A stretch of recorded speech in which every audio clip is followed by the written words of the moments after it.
V petek, 21. novembra, je v razstavišču Pristava v Slovenski Bistrici potekala otvoritev 10. bienalne razstave Terra Mystica. Bienale nastaja v sodelovanju z Društvom likovnih pedagogov Primorske, razstavljeno pa je bilo delo otroške keramike. To sodelovanje smo se pri nas v bistvu odločili zaradi tega, ker se trudimo vsa leta že ohranjati našo lončarsko keramično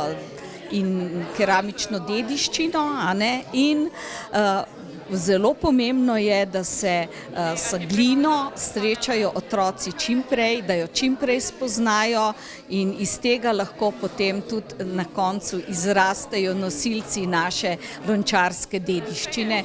Zato se mi zdi ta razstava toliko bolj pomembna. V našem centru smo imeli pred kratkim vrsto različnih razstav, od raziskov materijala do tega, ampak otroška ima pa vedno posebno mesto. Na letošnji razpis je prispelo kar 31 kolekcij del, med katerimi je strokovna žirija izbrala najbolj izstopajoča dela. Razstava bo na voljo do 10. decembra 2025. Društvo v prihodnjih dneh pripravlja nekaj keramičarskih delavnic, na katere ste vljudno vabljeni.